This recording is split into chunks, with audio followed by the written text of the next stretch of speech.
Neuvième roulade littéraire Corset, et cette fois-ci j'ai Philippe Demoulin, qui est actuellement libraire, qui a été bien d'autres choses avant. Et donc, justement, pourquoi est-ce qu'on a choisi de te faire venir ce soir? C'est le côté multiples facettes. Tu as été éditeur, tu es libraire. En étant ces deux choses-là, tu es certainement un lecteur avec des rapports spéciaux à la littérature, aux livres physiques. Donc voilà les raisons pour lesquelles on t'a fait venir. Donc, comme je l'ai dit, ton parcours de vie, d'existence en quelques mots. Donc, tu as été éditeur chez Milan, chez Casterman et au Guide du Routard. Et puis, tu as fini par cofonder une maison d'édition, à savoir Millefeuille.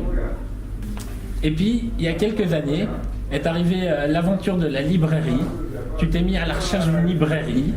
Tu as d'abord pensé à une autre librairie que Peinture Fraîche, en tout cas c'est ce qui est dit sur internet avec la librairie de Rome, pour finalement reprendre Peinture Fraîche, la développer, on va en parler plus tard.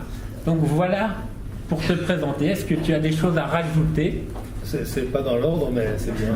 C'est parti. Donc c'est exactement ça, mais je te raconterai en détail. Je vous raconterai tout. Ouais, c'est ça. Justement, la première chose que j'ai envie de te demander, c'est trois choses. C'est ton rapport au livre physique, parce que ce que j'ai oublié de dire, c'est que tu as aussi créé une application mobile. Voilà, il y a ça. Voilà. Donc ton rapport au livre physique, ton rapport à la littérature et ton rapport au voyage. Beaucoup de choses différentes. Mais donc, comme tout le monde ici, je pense, j'aime le livre depuis tout petit. Et chez mes parents, il y en avait plein. Et ça aide toujours, même si on peut découvrir le livre par hasard. Et donc, j'ai été un grand lecteur, un dévoreur de livres depuis ma naissance, ou presque.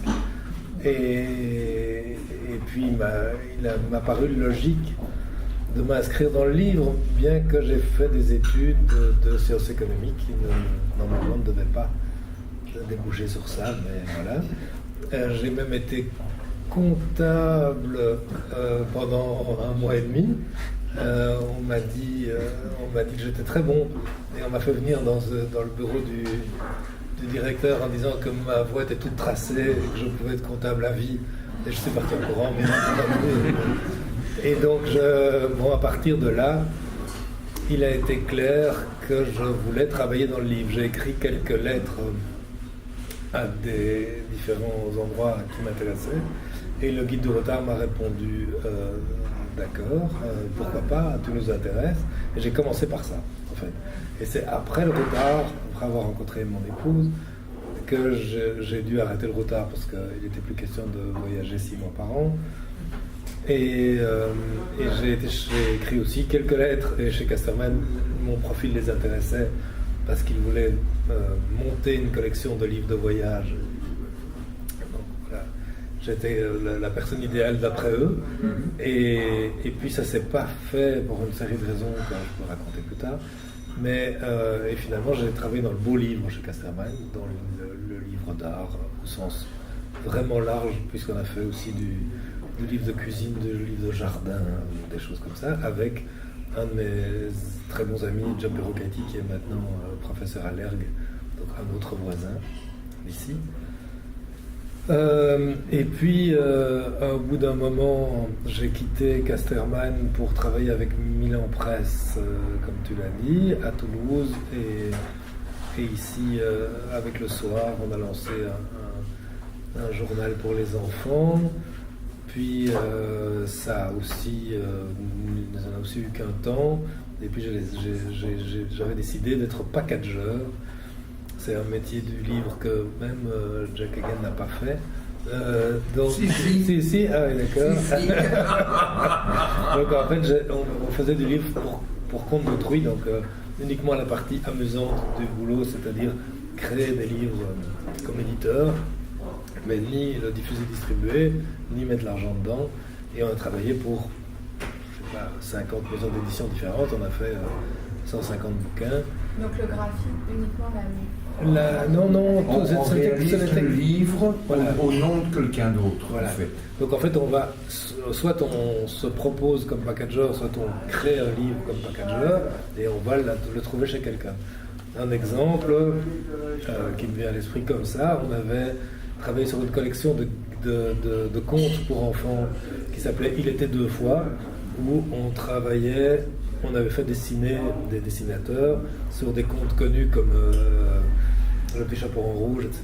Et c'est un livre pour enfants avec des dessins qui montraient l'histoire qu'on connaît et de l'autre côté le point de vue du loup. Donc la même histoire racontée par le loup. Et bon, on a fait toute une série, on a fait travailler ici, dessinateurs, on a tout créé et puis on cherchait quelqu'un qui pourrait le publier. On a été chez Hachette, il trouvait ça génial, formidable, terrible, mais il voulait nous donner 300 francs belges par livre, et notre boulot représentait on avait déjà dépensé 20 fois ça pour les créer. Donc c'est un livre qui n'a jamais vu le jour, c'est un projet qui n'a jamais vu le jour. Enfin, on en a fait des dizaines, 150 bouquins, et en fait les anglo-saxons font beaucoup ça, du packaging. Il y a beaucoup de gens qui travaillent sous leur propre marque, et puis qui mettent la marque de quelqu'un d'autre sur le livre, pour la diffusion, distribution, et aussi pour le financement de la partie technique. Et puis, après ça, on a encore fait des tas d'autres trucs. Toujours Jean Perrault et moi dans la maison Millefeuille dont tu as parlé tout à l'heure. On a fait des expositions de bandes dessinées, parce qu'on est toujours resté proche de Casterman, donc du monde de la BD, à Sierre, à Angoulême, au Musée de l'Homme à Paris, puis on a fait des hors-séries pour les magazines, on a fait des hors-séries pour Géo, pour Science et Vie, aussi sur le dessin, autour du dessin, dont je suis toujours très fier aujourd'hui, qui s'appelait Dessiner le monde, où on a envoyé des dessinateurs autour du monde pour créer des articles dessinés. Ça s'est fait beaucoup dans 21, par exemple, ils font ça aujourd'hui, la revue que vous connaissez tous. Mais enfin, nous, on était les premiers, donc voilà. Et par exemple, j'ai eu aujourd'hui la sœur de Françoise Skeuten qui est passée à la librairie et elle se souvenait du fait que François était parti sur le mont Fuji pour nous, et que quand il avait 10 jours au mont Fuji payé par Géo, initié par nous pour dessiner le mont Fuji à la manière de Skeuten, et quand il est arrivé dans son hôtel qui avait été choisi pour être vraiment à bonne distance entre le Fuji et enfin juste pour pouvoir le dessiner et tout ça, il se fait qu'il y avait un brouillard monstrueux, et donc il a bien raconté l'histoire, il a stressé à mort, et ce qu'il a dessiné finalement, c'était d'abord sa chambre d'hôtel, parce que c'est des choses qu'il pouvait dessiner, puis petit à petit le brouillard se levait, et le dernier jour il a vu le mont Fuji dans tout son éclat. Ou alors il a inventé l'histoire, parce que c'était une belle histoire. Mais en tout cas c'était chouette. Et bon, il y a plein d'autres gars, enfin, ce hors-série est resté dans les annales. Et puis, on a fait une belle expo avec Tintin au Hall Saint-Géry, où on avait inventé des maquettes. On avait fait, vous l'avez vu ? Non, personne ne l'a vu ici, c'est dommage. Et c'est donc on avait fait faire des maquettistes, des maquettes de taille 1-1, des cases de Tintin, donc réelles. Donc il y avait toute une série de cases de Tintin qui avaient été reprises et construites en maquette, dont une magnifique usine des soviets avec la fausse fumée derrière, parce que d'après Hergé, c'était donc bien entendu les soviets allumaient des feux pour faire croire qu'ils avaient des usines et brûlaient de vieux pneus derrière les faux semblants. Et puis ça, c'était il y a déjà quand même une dizaine d'années. À ce moment-là, je me suis arrêté pour écrire un roman, un polar, parce que je m'étais dit il faut commencer par quelque chose de facile. Et en fait, j'ai écrit un assez mauvais polar, je pense, et personne n'en a voulu, sauf Mark Philipson qui l'avait lu et qui voulait bien voulait bien éventuellement le publier. Mais j'ai dit non. Et donc. Comment est-ce que c'est arrivé dans ses mains? Parce qu'on avait un copain commun qui connaissait son amour du polar et qui lui a fait lire un truc. Que 15 maisons d'édition qui ont reçu. Oui, il y a 15 maisons d'édition. 15. Il n'y a que 15, parce qu'il n'y en avait que 15 dans lesquels je trouvais que c'était... voilà. Dont Gallimard, dont on parlait tout à l'heure. Mais ils ont dit non aussi. Et donc, voilà. Et puis, ça m'a pris un certain temps d'écrire ce mauvais livre. Et puis, je suis revenu dans l'édition après. On a continué un peu le travail qu'on faisait avant, mais on a rencontré un gars qui était informaticien. On a pensé que l'avenir était dans les applications. Dans les applications. Et on a fait des applications de livres, donc des apps pour iPhone, mais livres, dont des guides de voyage. Par exemple, une application sur Prague qui était absolument sublime, vraiment chouette, interactive et en plus bien écrite par un monsieur tchèque que j'adore qui s'appelle Jan Hrubesch. Et il se fait que malheureusement Prague s'écrit Prague en anglais aussi, et que comme Apple considère que la langue anglaise est installée dans les téléphones par défaut, en plus de la langue du téléphone, notre application a été relancée. Il fallait passer 16 différentes pages pour trouver finalement l'application. Je crois qu'on en a vendu 7, quelque chose comme ça. Et c'était un échec. Il fallait l'acheter nous-mêmes. En fait, les gens qui faisaient ça, parce que plus on achète, plus ça monte. Voilà. On n'avait pas l'argent pour s'auto-produire à ce point-là. Donc ça a explosé en vol, cette histoire. On a fait quand même toute une série d'applications. La plus célèbre est l'application Frites Code Bruxelles, qui nous permettait de retrouver des friteries ouvertes à n'importe quelle heure. C'était un peu un test qu'on avait fait. Bon, voilà. C'est la seule qui a marché un peu. Bien qu'il y ait un abruti à la télévision, on est passé sur cette émission qui existe peut-être toujours, qui s'appelle On n'est pas des pigeons. Exactement, sur RTB, voilà. Pour ne pas les citer. Voilà. Et donc on est passé là, ils ont parlé de l'application, et il y a un type qui a dit « Oui, enfin ça coûte quand même 1,75€, ce qui est très cher. » Je me suis dit « J'aurais été là, je leur ai dit pas. 1,75€, ça devient cher, c'est ce qu'on disait avec la demoiselle tout à l'heure, on vit dans un monde où tout est gratuit. Ouais. Comment voulez-vous en vivre ? Chez moi, les livres ne sont pas gratuits, donc à la librairie. Non, justement, ils ne sont pas gratuits, j'allais dire. Tu vas nous en parler, mais c'est là qu'il doit y avoir un rapport spécial au livre, parce que je veux dire, par exemple, par rapport à une librairie entre guillemets normale, où tu vas aussi bien avoir des ouvrages de poche que des ouvrages de format normal, et puis des livres plutôt artistiques.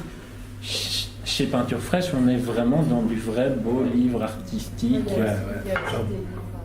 Oui, il y a aussi des livres de théorie, par exemple, des livres d'esthétique, des choses comme ça, des livres de tout genre. On en parlera tout à l'heure, mais ma première idée, mon premier intérêt n'est pas pour la librairie d'art, mon premier intérêt c'est la littérature. Donc en réalité, je cherchais d'abord à reprendre une librairie de littérature. J'ai beaucoup hésité avec la librairie de Rome, mais qui était quasi en faillite. Et je me suis fait... donc ça ne s'est pas fait. Puis il y avait une petite librairie qui s'appelait Place Voltaire, qui était près d'ici aussi, près de la place du Châtelain. Là aussi, j'ai hésité longuement à la reprendre. Et puis, il se fait que Peinture Fraîche était à vendre et que j'étais client. Et Benoît m'a dit, Benoît Turckheim, l'ancien propriétaire, m'a proposé de la reprendre. Mais la littérature était et reste mon grand amour à jamais. Notre fils cadet porte quand même les noms de Fernando Pessoa et Vítor Gombrowicz, qui sont mes écrivains préférés, les prénoms, comme dans ce 4e et 5e prénom. Donc ça, c'est la preuve que, à jamais la littérature d'abord. Mais j'aime beaucoup l'art et j'aime beaucoup le livre d'art. Et je trouve chez Peinture Fraîche, il y avait un choix extraordinaire qui était vraiment construit sur les 27 ans que Benoît Turckheim est resté à la tête de la maison. Et on a essayé, en reprenant, de faire exactement la même chose. J'ai repris avec un associé. Avec Philippe Lambelliot, qui a arrêté après quelques temps. Il était un peu dépassé par je crois, il y avait énormément de travail d'abord, et puis il il y a énormément de livres. Alors, en fait, le fait de pouvoir se permettre de travailler aussi le domaine anglo-saxon, je viens de la foire de Francfort, je peux te dire, c'est horrible. Tu te promènes, il y a 11 fois le Eisel sur 3 étages, avec 35 000 gars en costard qui sont là que pour vendre du livre. Et parfois tu te dis, mais attends, on a tout fait, tout a été fait. Il vaut mieux être libraire qu'éditeur. Et donc voilà, bon, je ne sais plus où j'en suis, je me suis perdu. Je pense que tu as fait la partie rapport au voyage, rapport au livre, que tu as retracé tout le trajet jusqu'à Peinture Fraîche. Et justement, j'allais dire, mais tu y as déjà en partie répondu, pourquoi Peinture Fraîche, qui est une librairie spécialisée et non pas plutôt une librairie de littérature? Il faut savoir, si je suis bien informé, qu'avant, chez Peinture Fraîche, il y avait quand même un petit espace avec de la littérature générale. Pas à ma connaissance, mais pas, moi je m'en suis jamais rendu compte, mais sauf en Japon. Hein. Donc en fait, il s'est fait qu'eux avaient un tropisme Japon que j'ai conservé, bien que moi je suis pas... je parle pas le japonais comme Dominique, la femme de Benoît qui parlait un peu le japonais, mais j'adore cette culture-là, oui, voilà. Et donc, en Japon, on a quelques romans. Mais à part ça, non, à ma connaissance, il n'y avait pas de livres de littérature. J'ai eu envie, et j'ai encore envie, de tricher de temps en temps et de pouvoir remettre des livres de littérature à l'occasion de certaines choses. Et maintenant, les expositions, puisque depuis lors, on en parlera aussi, on a ouvert une galerie en dessous de la librairie, et les expositions permettent éventuellement de ramener du livre de littérature à l'intérieur de la librairie. Pourquoi s'en priver en fait? Personne ne vous oblige à alors il y a plusieurs raisons. Je crois que le fait d'être une librairie de niche est une chance de survie financière. Voilà, exactement. En partie parce que il faudrait, dans le meilleur des cas, dans le meilleur des mondes, il faudrait que la librairie soit le pôle art de la librairie bruxelloise. J'espère que tout amateur de livres d'art, ou toute personne qui recherche ça arrive chez moi. Et il y a une question de place, donc je ne peux pas à la fois parler de tout. Et pourquoi pas faire un tout petit rayon qui serait aussi littérature, mais de niche, avec des éditeurs indépendants que personne n'a jamais? Je pourrais. Mais j'y pense un peu. Le problème, c'est que les éditeurs indépendants, on en parlera peut-être, mais c'est pas évident, parce que ça, on peut en parler même pour le livre d'art. Hein. C'est pas évident de...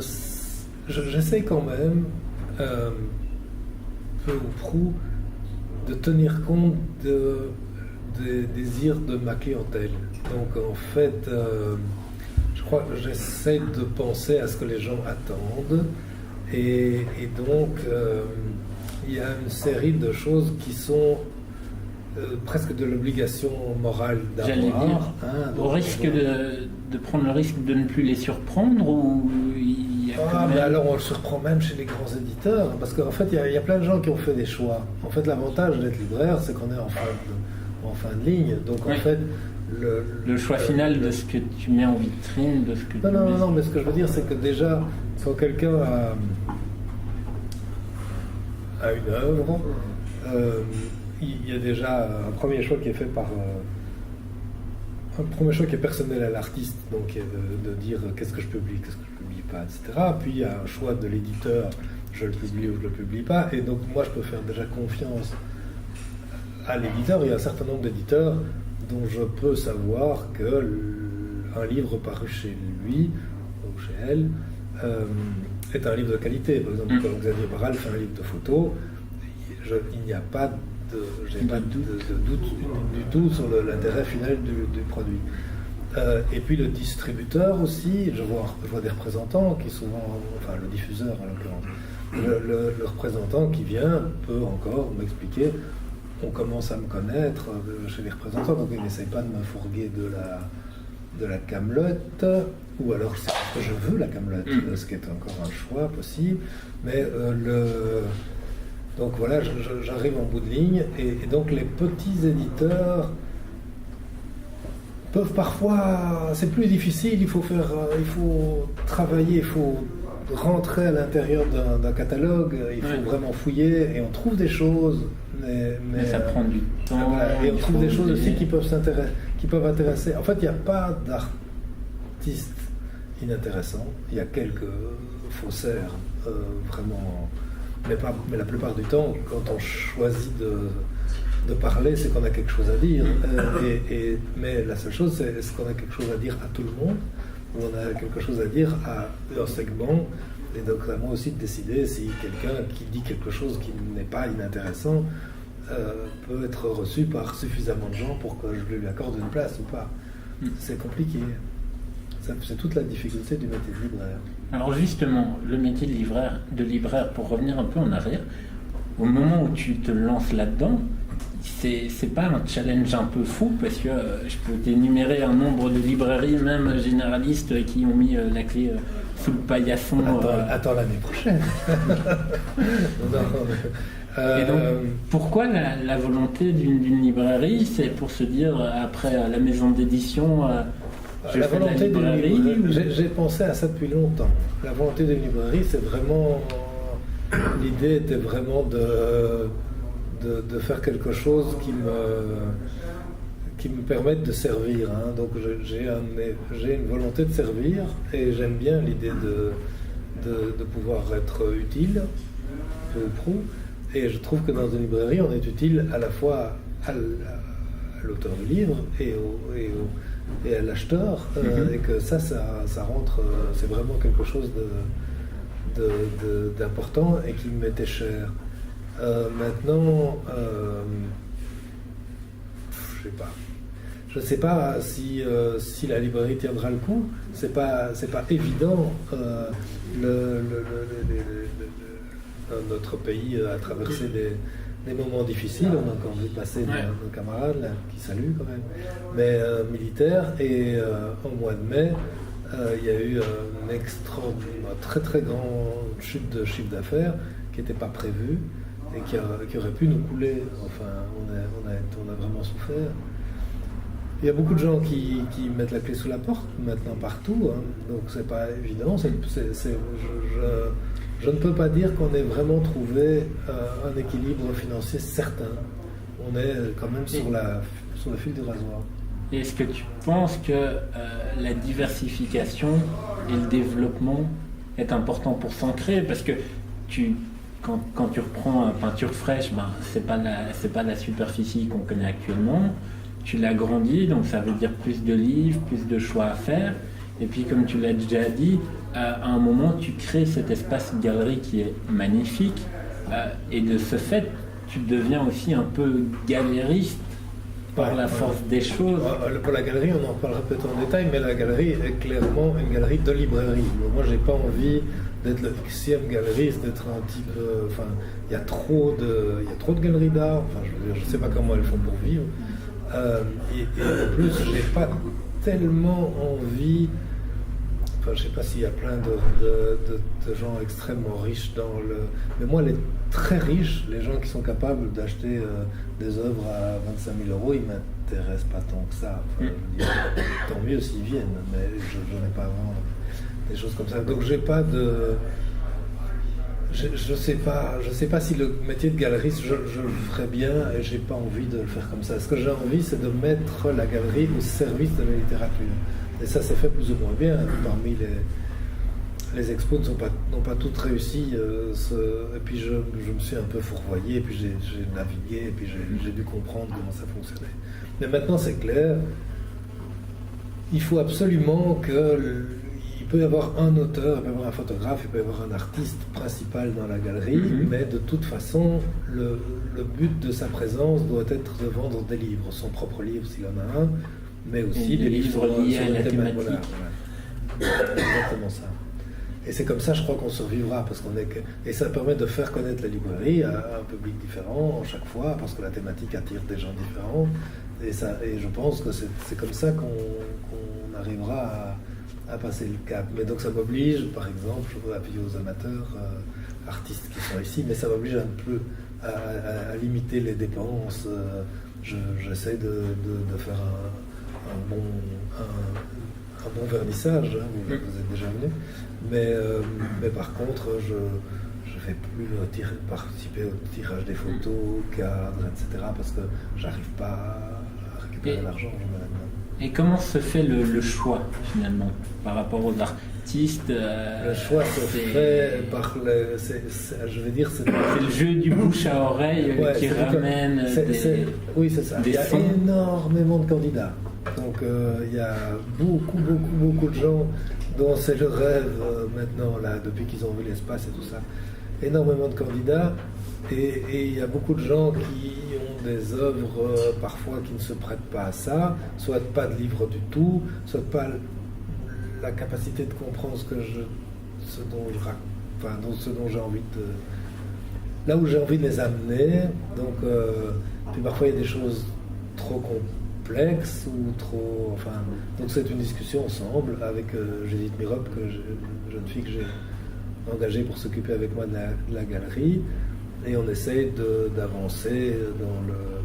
Et bon, même pour 2017, je veux dire, j'aurais pu faire une exposition par jour, je crois. Donc, c'est à ce point-là. Mais donc, mais bon, comme je disais, tout le monde est charmant et tout. Ouais. Mais moi, je voudrais témoigner ici. Je suis professeur à Saint-Luc et je voudrais témoigner ici de la très belle redynamisation qui a été faite suite à la reprise de 28 fraîches. Partout, d'abord, en fait, il y a une continuité, de toute façon, par rapport aux anciens propriétaires. Il y a eu un accueil, je dirais, peut-être même, enfin, en tout cas, c'est pas difficile, nettement plus ouvert. Et alors, des choix qui étaient quand même aussi plus ouverts. Et en même temps, vous avez très bien compris que vous pouviez à la fois profiter d'une situation de proximité par rapport à l'école supérieure des arts, l'ERG Saint-Luc, etc., voire même la bibliothèque de l'UCL. En fait, on avait essayé avec la bibliothèque de l'UCL, donc c'est rue Waflarsk à Saint-Gilles, donc c'est pas si loin, hein, donc, de toute façon. Il y a la bibliothèque, l'architecture et des arts plastiques et visuels et l'espace. Et en fait, là, il y a vraiment, d'abord un intérêt, parce que souvent, on voit en première ligne les différentes possibilités d'achat qu'ont les professeurs, on voit un peu, ils renseignent, ça ce serait vraiment super intéressant pour les étudiants, etc. Mais alors aussi, c'est super intéressant, pas seulement d'acheter un bouquin pour soi en tant que professeur, parce que là, le problème, alors on primache un peu la zone pour l'étudiant, mais aussi d'apprendre les étudiants à pêcher. Donc, de ce côté-là, l'accueil est... Écoute, c'est bien fait. Je vais peut-être parler de choses très prosaïques. Les 10% pour les professeurs de l'ERG de Saint-Luc, qui sont proposés, je sais pas si je pourrais le dire ici, mais en fait, c'est vraiment une très belle ouverture et qui permet aussi d'abord de faire connaître et aussi le contact qu'il y a, parce qu'on pose la question, est-ce que vous n'auriez pas tel bouquin, etc.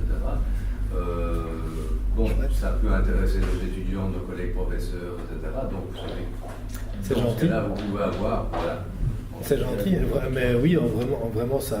Et d'ailleurs, parfois, ça me rend la vie difficile. Hein, l'accueil ouvert. J'ai de plus en plus d'étudiants. Il y avait une jeune fille de chez vous qui est venue, peut-être pas de chez vous personnellement, mais de Saint-Luc, qui est venue récemment me demander un conseil pour son mémoire.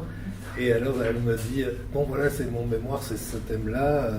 Et je voudrais, on m'a dit que je vais vous demander quel livre. Mais on m'a dit, surtout, il faut lui parler à lui, à vous, parce que en fait, vous savez tout et vous pourrez m'aider. Et les autres pas.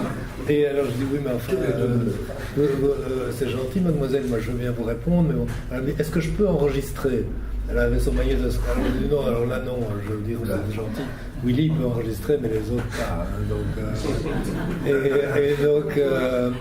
elle a. Oui, voilà. Et donc parfois c'est assez. Et alors on a aussi j'ai accepté de relire un certain nombre de mémoires maintenant. Donc il faut pas faire courir le bruit, hein, parce que c'est le rapport à la lecture. Les nuits sont prises par la lecture. Voilà. Mais bon, les étudiants, ils viennent. À la Cambre, j'ai suivi un étudiant en archi. À Saint-Luc, une jeune fille qui travaillait, qui était plutôt en art plastique. Et puis maintenant, j'ai une fille de l'ergue, un autre type c'est terrifiant. Ça me mange la vie. Mais enfin, à part ça, c'est formidable. Et le rapport, les étudiants, on a fait revenir les étudiants avec les 10% de ristourne pour les étudiants en art. C'est très très jeune. Maintenant, l'ambiance, on disait, enfin, mon fils aîné a travaillé un peu chez Candide. Il disait le seul problème de Candide, c'est que la moyenne d'âge, c'est 85 ans de la clientèle. Mais chez Peinture, c'est redevenu très jeune. Donc il y a beaucoup de jeunes qui sont là.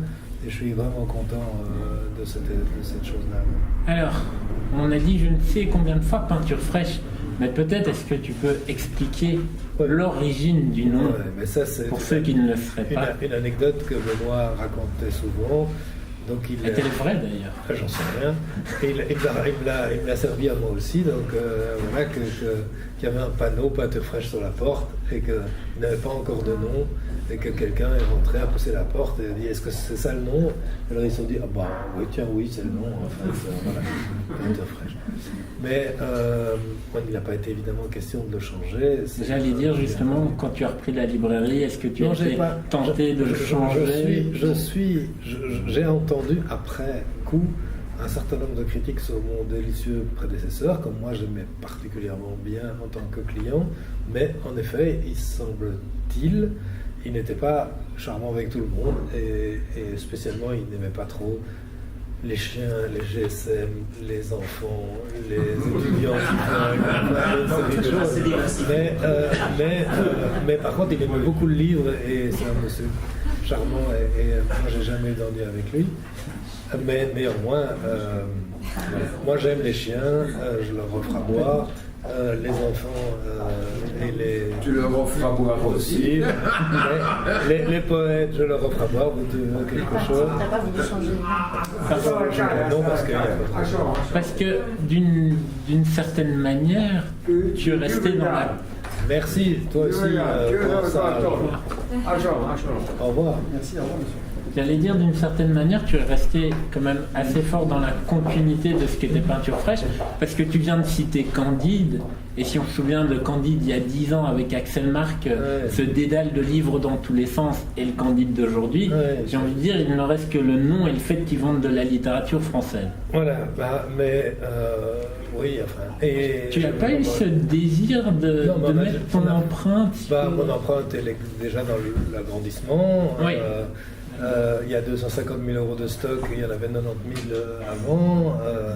Il y a beaucoup de livres supplémentaires de tout genre. Et puis à la galerie, bon, ça suffit. Mais j'ai pas, à part ça, les bons livres restent les bons livres. Donc, je veux dire, ils vendaient de très bons livres. Et ils sont toujours là. En tout cas, c'est eux qui sont. C'est une des choses les plus difficiles, j'enchaîne. Mais une des choses les plus difficiles du métier de libraire, c'est le fait de devoir dire aux gens que les livres n'existent plus. En fait, les livres s'épuisent, et il y a plein d'artistes importants sur lesquels il n'y a plus de livres, ou alors il y a des petites choses secondaires sur un aspect de leur œuvre, mais on ne peut pas trouver une monographie complète, générale. Il y a un de mes amis qui me disait « T'as pas quelque chose sur Picasso pour mon fils ?» Général. En fait, il n'y a pas. Donc il y a Picasso et les pieds nickelés, Picasso et la peinture, la céramique, le truc, l'année 1942, telle maison, telle femme de Picasso, des photos, enfin bon, mais un livre général qui fait un peu le point et qui peut être pour un enfant, ça n'existe pas. C'est peut-être que c'est un problème de bouquiniste quand on est... Oui, c'est-à-dire que moi je les vends que neuf, donc il n'y en a pas, donc il faut les relancer. C'est pour ça qu'il y a Laurent Bouchard, je ne sais pas si vous le connaissez, mais qui a ouvert une librairie de livres d'art d'occasion en face d'Amstramgram au Rivanderkinderhof, et il fait un travail magnifique. C'est un type formidable, c'est un ancien de chez Posada. C'est vraiment un gars super chouette, et chez lui on peut trouver du livre d'occasion, des bons livres d'occasion extraordinaires. Et il fait même des recherches, bon, alors c'est hors de prix évidemment, parce que le livre d'occasion qui l'intéresse, c'est celui qui est de plus en plus rare et donc de plus en plus cher. Mais moi je ne vends que du livre à prix normal, enfin ou même soldé. Oui, prix cassé. Ah oui, les soldes aussi, mais pas de choses qui ont monté de prix. Et donc parfois je dois dire aux gens, il n'y a pas, ou il n'y a plus.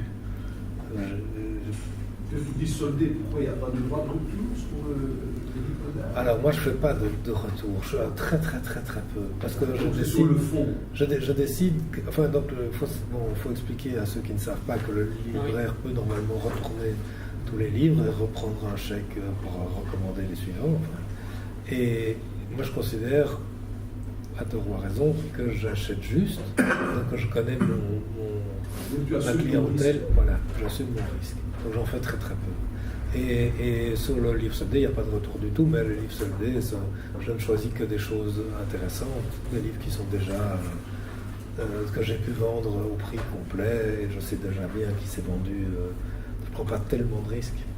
Mais c'est chouette d'avoir des livres moins chers, parce que ça permet à des gens d'acheter du livre d'art moins cher. Et pas seulement, c'est aussi qu'il y a des gens qui ne savent pas se payer les livres au prix plein, quoi. Donc, je suis un vieux gauchiste. Et donc, tu as repris la librairie avec le fond, mais comme tu dis, tu l'as énormément étendu. Donc, de manière pratique, il y a une sélection qui se fait quand même. C'est quoi un peu le quotidien du libraire que tu es Tu as parlé du salon de Francfort, tu as parlé des diffuseurs. Mon quotidien, ces temps-ci, c'est de me faire engueuler par mes jeunes libraires, parce qu'il y a trop de livres. Mais on attend la fin de l'année avec impatience, parce que décembre est un mois double, sur lequel on va enfin gagner un peu d'argent et en plus vendre une partie de notre stock débordant. Et non, c'est très compliqué. Il y a toujours tout le temps des nouveautés, et souvent des nouveautés intéressantes. Et il y a des livres voilà, qu'il faut pouvoir jongler entre les différents livres, se servir. On a un outil de gestion de librairie qui s'appelle Tite-Livre, qui est le gestionnaire de librairie lui-même, et qui nous permet de voir ce qu'on a vendu tous les jours. Donc on doit faire un journal des ventes, c'est-à-dire une décision de réassort ou pas, de racheter le truc qu'on a vendu le jour même. Et toute la difficulté, c'est de voir, et alors on voit depuis combien de temps on n'avait pas vendu le livre. Donc on voit que ça fait 600 jours, par exemple, qu'on n'avait pas vendu un tel livre. Donc en 600 jours, mais en même temps, j'aime ce livre. Je veux dire, il était là, j'étais content qu'il soit là. Et en plus, il se vend, puisque après 600 jours, il finit par se vendre. Donc j'ai du mal à ne pas le recommander. Alors que pourtant, normalement, ce qui se dit, c'est au-dessus de 250. Un livre qui s'est pas vendu du tout, il vaut mieux le laisser chez son distributeur et pas le recommander, quoi. Enfin, je suis obligé de jouer avec un peu différentes choses en disant Pâte Fraîche a quand même besoin de certains livres, et que des livres qu'on s'attend à trouver là, même si on ne les achète pas. Et donc il y a en archi ou en art ou même en photo, il y a des livres que je trouve importants, et donc malgré qu'ils soient vendus qu'une seule fois en 600 jours, je le recommande quand même. Et voilà. Parce que je continue ou bien la qualité du fond qui compte. C'est la qualité du fond. Et alors dans ton fond, ce que tu as aussi et qui est, je veux dire, presque spécifique à Peinture Fraîche, c'est que maintenant tu suis les catalogues d'exposition. Je suis les catalogues d'exposition. En Belgique, les catalogues belges se vendent, enfin parce que les gens les achètent. Mais ce qui est amusant, c'est d'avoir les catalogues de New York, d'Amsterdam, de Paris, de Berlin, de Londres, que les expositions que les gens vont voir, et ils savent qu'ils peuvent revenir sans être obligés de transporter le catalogue parce qu'ils le trouveront chez moi. Donc ça, j'essaye en effet de faire. Et ça marche. Mais là, il y a une sélection que tu dois faire, tu ne peux pas tous les avoir, donc il y a ton rapport à l'art qui influence la chose. On est plus moderne et contemporain qu'ancien. Donc déjà, le catalogue du Jacques Marandré sur les impressionnistes au printemps. Ouais, ça c'est bon, voilà. D'abord, le Jacques Marandré est un endroit charmant, mais poussiéreux au possible. Ils sont pas là. Hein. Et donc, je ne le prends pas en général, ou un très petit nombre d'exemplaires. Mais bon, voilà, un truc à Beaubourg, au Jeu de Paume, au bal à Paris et sur la photo. Enfin, c'est des choses qu'il faut essayer d'avoir, qu'il est obligatoire d'avoir, mais que je sais que je vendrai, donc c'est pas prendre un grand risque. Mais le métier de libraire, c'est avant tout deux choses, et ces deux choses qui sont complexes. La première chose, c'est d'avoir connaître une histoire sur chaque livre, et il y en a 12 000 chez moi, différentes. Donc je ne connais pas une histoire sur chaque livre, mais je connais une histoire sur un certain nombre de livres. Et quand on peut accompagner l'acheteur en lui disant, voilà, ce que vous êtes en train de regarder là, c'est ça, le type a voulu faire ça, et à ce moment-là, il est arrivé, sa mère est morte, alors c'était la cata, etc. Bon, on raconte l'histoire, le livre est vendu, a priori. Ça, c'est une première chose. Et l'autre pan, c'est avoir le plan B.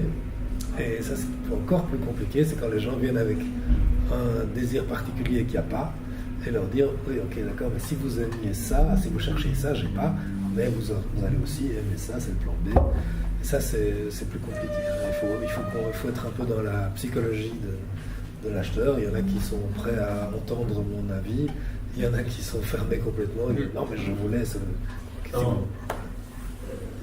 quand même que vous êtes confronté à une offre importante de livres, vous avez certainement des valeurs, des axes de sélection, disons, qui créent la carte d'identité de la librairie. Alors quels sont un petit peu les critères, valeurs la difficulté, c'est que j'essaye de fonctionner en... J'ai quelques acheteurs types en tête. Donc en fait, je dois fonctionner avec plusieurs types d'acheteurs. Donc il y a des gens très très intellos qui cherchent des livres très pointus, type prof de l'ergue, sur l'art hyper contemporain. Et donc je sais que ces gens-là cherchent quelque chose, et j'essaie d'avoir ça.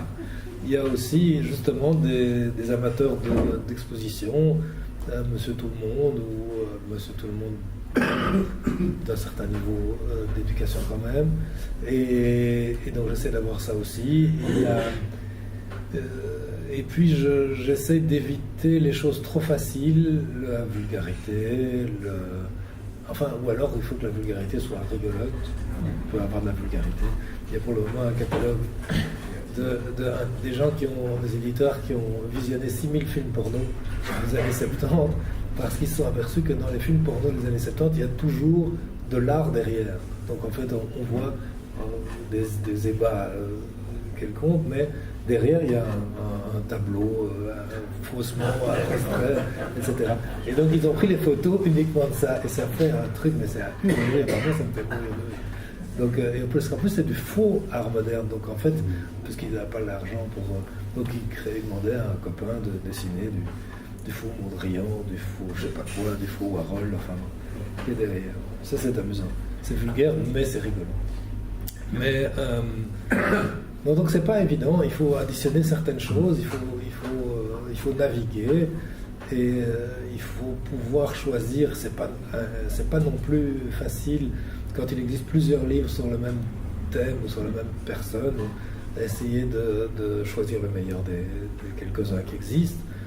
Et puis après ça, parvenir à le faire passer aux acheteurs potentiels. Enfin bon. Mais c'est en effet, j'achète trop de livres. Et j'achète trop de livres, et en plus j'anglicise la librairie, parce que ayant décidé qu'une fois pour toutes mon public était bilingue, ce qui n'est pas le cas en fait. il y a quand même encore assez bien de gens qui veulent absolument lire en français. Mais donc j'ai décidé de m'ouvrir tout le monde anglo-saxon. Il y a évidemment bien plus de livres intéressants dans l'anglo-saxonnerie pour une simple raison qu'ils sont plus nombreux. Et du coup, j'achète trop de livres en anglais et la librairie est passée presque à 50% de livres en anglais maintenant. C'est trop, mais enfin je le fais quand même. En plus, j'adore marcher sur on n'avait pas encore beaucoup parlé de l'architecture ou de la décoration, qui est un important rayon. C'est vrai. Si on parle toujours de l'art. Non, l'archi, c'est mon préféré. Hein. C'est mon frère est architecte, mon père se prenait pour un architecte. Donc c'est vraiment quelque chose qui est important, et spécialement l'urbanisme et l'espace, qui sont vraiment des dadas. Tout au début, il y a une dame de Sint-Lucas, l'école d'architecture flamande, qui est venue et qui a dit « Vous n'avez plus beaucoup de choses sur l'urbanisme ». J'étais vexé comme un don. Et donc j'ai... Là, on est dans le très pointu. Ah ouais, très très pointu. Et j'ai aussi des amis qui me disent « Oh, ta librairie, avec tous ces livres d'architecture, on ne comprend rien ». Et donc bon, eux, ils ne sont pas... Et j'adore ça. Et de toute façon, tant pis pour lui. Il n'achète plus assez. Mais il y a quand même la Cambre à Flagey. Il y a la Cambre à Flagey, il y a Saint-Luc de l'autre côté. Ah ouais. Et Madame Blondiot, la bibliothécaire préférentielle. De livres sur des photographes contemporains. Oui, il y a de plus en plus de livres sur la photo. Et donc, c'est vrai que Husson a fermé. Oui. Enfin, Husson, il n'a pas fermé, il existe toujours hors format, mais il a vendu. Mais c'est une librairie qui a encore plus de problèmes d'argent que nous. Il y a un Tipeee, Andrea, qui est un ancien étudiant de l'ERG, qui a ouvert une très chouette librairie de photos que je ne peux aussi que conseiller. Moi, je suis pour partager. Hein. Je trouve pas que... J'espère que... Tu ne conserves pas le monopole. Ah non. Ce que j'espère, c'est qu'il y ait deux librairies d'art qui s'ouvrent dans la rue, qu'on devienne un quartier de librairie d'art et que tout le monde vienne nous comparer. Et je ne crains même pas la comparaison. Voilà. Et tant pis. Est-ce que tu sens et penses que le fait d'avoir été éditeur avant est une continuité du fait de devenir libraire, et est-ce que ça t'aide dans le métier de libraire ou ça m'aide pour donner des conseils aux gens qui viennent me montrer leurs livres. Il y en a 3 par jour maintenant, donc il y a des gens, enfin aujourd'hui en tout cas il y en avait 3, des gens qui viennent en disant tiens j'ai un livre, qu'est-ce que vous en pensez, je veux faire ça, et donc bon voilà, et donc ça m'aide à avoir des critères de choix. Et ça m'aide aussi, sans doute, ça m'aidait aussi un petit peu à connaître j'avais déjà entendu parler de la plupart des maisons d'édition, sauf les petites choses très très pointues. Et donc je connais le découpage financier d'un livre. Je sais qu'un éditeur gagne très peu d'argent sur un livre, sauf s'il le vend en très grande quantité. Je sais ce que touche un auteur, je sais ce qu'il faut, je sais comment on peut intéresser quelqu'un avec un bouquin. Je sais ce que c'est que Oui, j'ai quand même une bonne connaissance du livre. Ça oui. Bon, voilà. C'est quand même longtemps que je suis dedans. Donc, tu vends du livre, est-ce que, d'un point de vue moral, pour te diversifier, tu pourrais venir à vendre autre chose que des livres chez Peinture Fraîche? Donc pour le moment, tu vends du livre, et alors à l'entrée, je peux le dire parce que je me suis fait prendre par ça lors de ma dernière visite, tu vends des carnets d'écriture, des carnets de dessin. Japonais, mais c'est en fait un ami graphiste, Franck Sarfati, qui est parti au Japon et qui est tombé sur une série de livres de carnets magnifiques japonais, très, très... Et donc on les vend maintenant. Et puis on vend du DVD, d'art et d'architecture, mais aussi des films pointus qu'on trouve nulle part. A priori, on ne trouve même pas à la FNAC et des choses comme ça. Voilà, mais tu n'en es pas encore à vendre des statuaires, des overboards et autres joyeusetés. Je ne vendrai pas ça. Pas de montre, pas de lunettes, on m'a déjà proposé, pas de...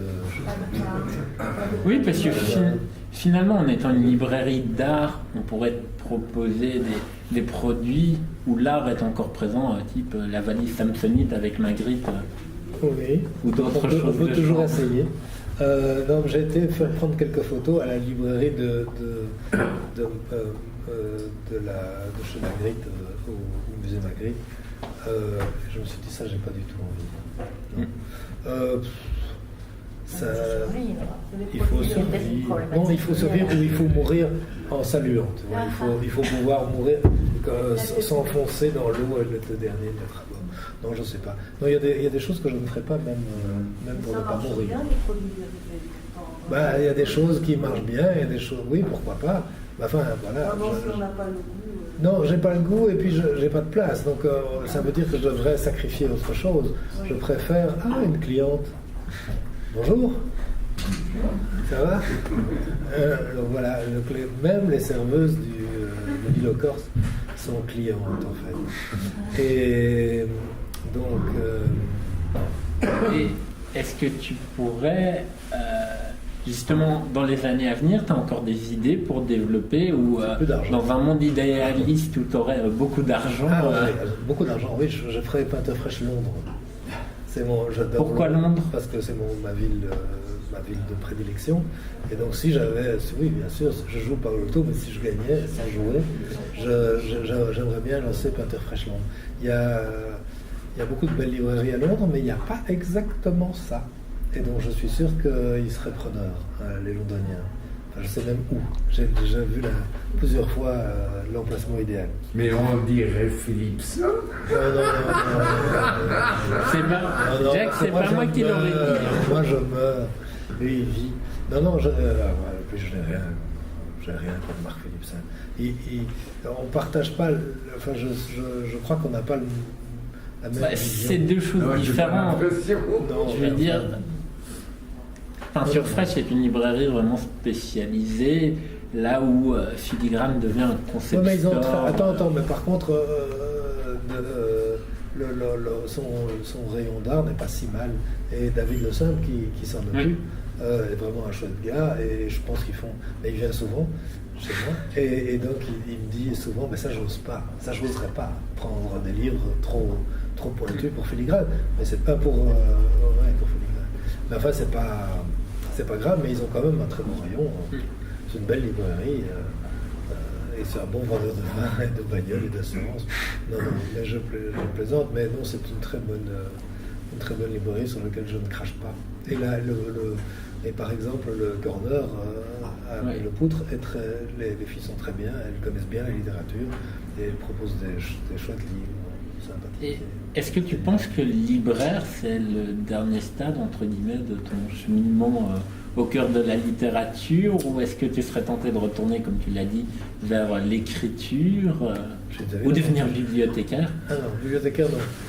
Mais l'écriture, oui, j'ai un deuxième livre en cours et j'ai même un troisième en idée. Et puis le quatrième sera mon chef-d'œuvre, mais je ne sais pas encore quand je le commencerai. Et donc, non, j'adorerais revenir mais bon, on ne peut pas le dire en même temps. Je peux te dire que la librairie, c'est 60 heures semaine depuis 3 ans et demi. Et voilà, je n'ai pas le temps d'écrire en plus. Et au bout de 3 ans et demi, de 60 heures par semaine, des difficultés financières, il y a encore le premier amour, celui qui t'a fait signer, acheter la librairie. Le premier amour est toujours là, mais mon état suivant, c'est Cadavre. Hein, donc je sais déjà, je ne sais pas si c'est très littéraire, mais donc j'ai pas... Non, j'en mourrai, mais pas tout de suite. Je pense qu'on a fait un beau tour de ce qui est Peinture Fraîche, de ce que tu as fait ta route. Je ne sais pas si tu as encore des choses à dire. On pourrait parler toute la nuit. Hein. Il faut être clair. Allez, j'ai parlé d'aucun livre en particulier, donc on pourrait même parler de certains livres. Attends. Une question, parce qu'il y a la partie qui est très récente, évidemment,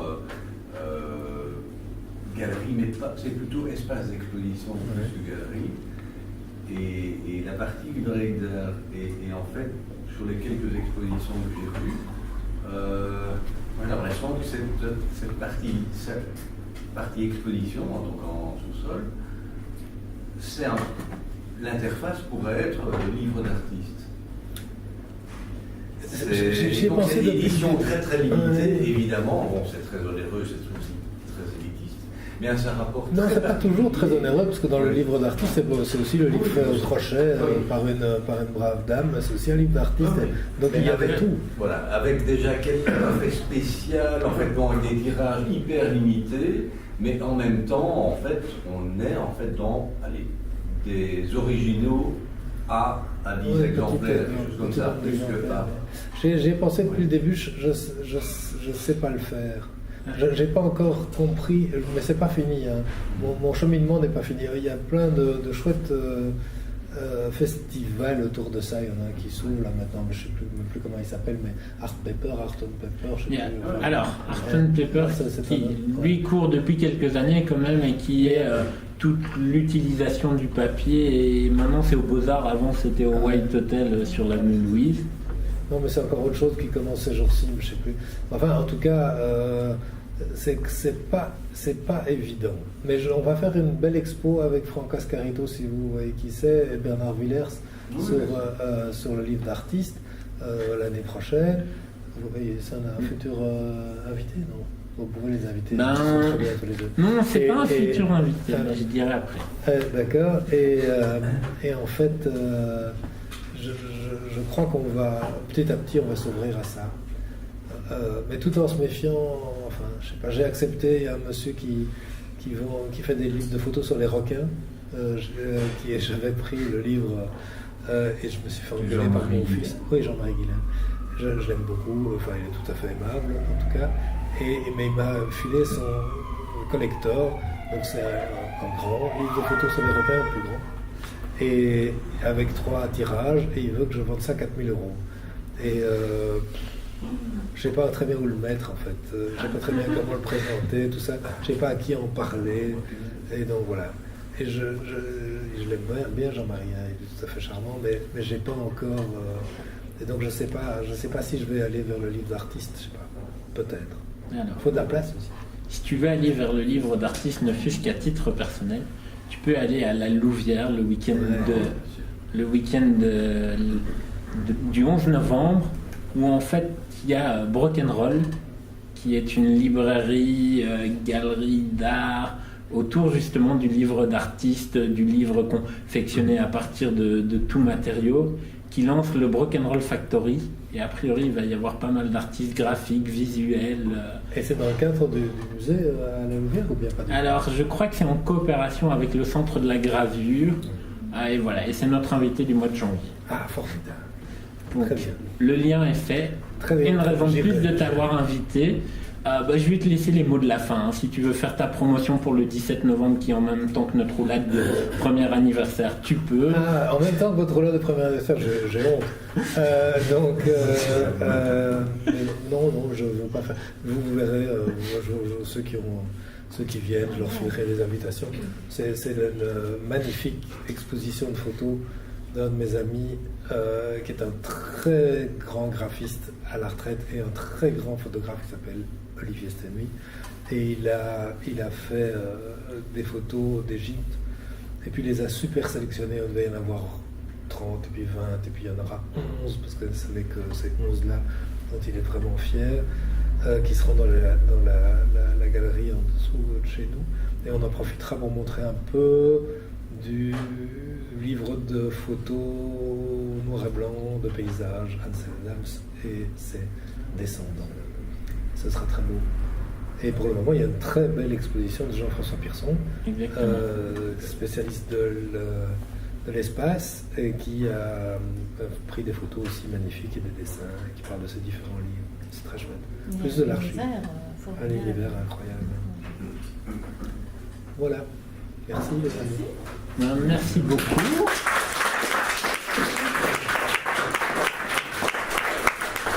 Alors, je vais encore en profiter quelques minutes pour faire la suite de la saison. Donc, je l'ai dit, le 17 novembre, roulade anniversaire avec Brice et Niki de Passe. Brice de Passe est une des voix de Nostalgie, la story pop culture. Niki Depass, c'est chroniqueuse littéraire chez Elle. Elle a une émission chez Radio Judaïka.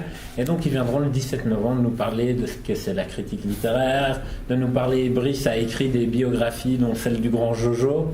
Donc voilà, ça sera vraiment, on va partir dans tous les sens de la littérature.